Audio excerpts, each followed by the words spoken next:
South industry के superstar actor, Bhojpuri के मशहूर एक्टर रवि किशन के एगो दूसर परिवार भी बा। एकर ख्याल आप लोगों को शायद मालूम ना रहल, हमके खुद मालूम ना रहल, शायद और केहू के भी पता ना रहल। लेकिन एकर पता चलेला कब, जब वो परिवार मीडिया के सामने आके अपन दुख अपन दर्द बतावेला। अब परिवार में एगो माँ बिया, एगो बेटी बिया।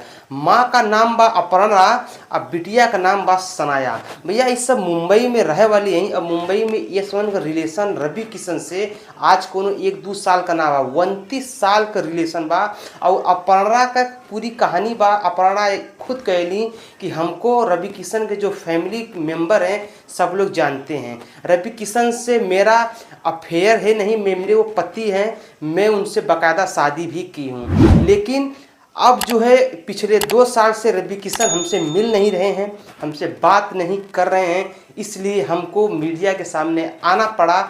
अगर वो ये चीज़ को पब्लिक के सामने अगर एक्सेप्ट नहीं करेंगे तो हमको कोर्ट भी जाना पड़ेगा। भाई वो अपर्णा नाम का महिला बा, एकर पूरा क्लियरिटी पूरी कहानी बतावेले कि जब मुंबई में आज कब से रिलेशनशिप चालू भैल, कब का भैल, कब बिटिया भैल। अब बिटिया का टोटल मतलब कि खर्च बर्च भी रवि किशन पहले देखत रहलन है, लेकिन पूरा खर्च रवि किशन ना देखेलन। लेकिन कुछ अगर अपर्णा के कुछ प्रॉब्लम होला, पैसा कमी होले तो रवि किशन से लेता नहीं। मतलब रवि किशन आपने इनके पूरी फैमिली के तरीका से मतलब कि रखत रहन है। एगो ना कहानी सुन लेवा कि घर वाली बाहर वाली, जो गांव में उनकर पत्नी और परिवार बा वो तो घर वाली हैं, लेकिन ये दोनों बाहर वाली हैं। ये समझ के बोले के जरूरत पड़ गई लिए माले कि अब जो उन्होंने कुछ दिन से कुछ साल से रवि किशन ये समझ के सपोर्ट ना करत रहलन है। पैसा कौड़ी से बातें छोड़ दा, बात तक करत ना रहने। लेकिन भाई वो जेकर 29 साल का रिलेशन बा तो ओकर जब हद पार हो जाए, जब ये लागी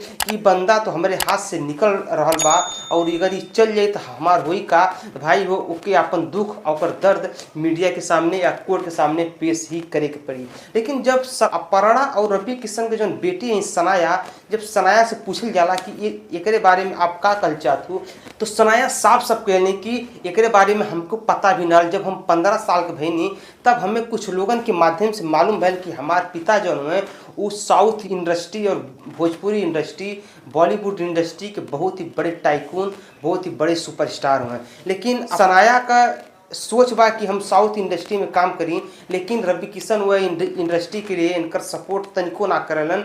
और सनाया जो है ये बात से बहुत दुखी है। लेकिन सनाया का कहना बा कि ये चीज़ के उन्हें माने की पड़ी। अब तक तो मान ला खाली मम्मी के सामने ये चीज़ के एक्सेप्ट किए रहलन है, लेकिन अब उनके पब्लिक के सामने हमें वो मान सम्मान, एगो बाप और बेटी का मान सम्मान चाहिए। अगर वो मान सम्मान ना दिए तो हम कोर्ट तक जाब और डीएनए टेस्ट का मांग करब। कैसे कि भाई अगर आपका कहीं अंश बा, अगर आपका क्यों बिटिया बेटवा बा, अगर वह चीज़ को एक्सेप्ट करत ना हो तो भारत में एक ही रास्ता बा, डीएनए टेस्ट। डीएनए टेस्ट के बाद आपके था चल जाई मतलब कि लड़की का भी डीएनए और पिता का भी डीएनए आपस में टेस्ट कैल जाई। अगर ये उनकर सही में बेटी हैं तो वो डीएनए टेस्ट से मालूम पड़ेला कि हाँ ये इनकर ही बेटी हैं और उन्हें ये चीज़ की एक्सेप्ट करे चाहिए। वैसे भाई वो ये ऐसा मौका पे सनाया और अपर्णा जी के एंट्री मल्ले हैं कि रवि किशन के चुनावी करियर पे असर पड़ सकेला। भाई वो नेता चाहे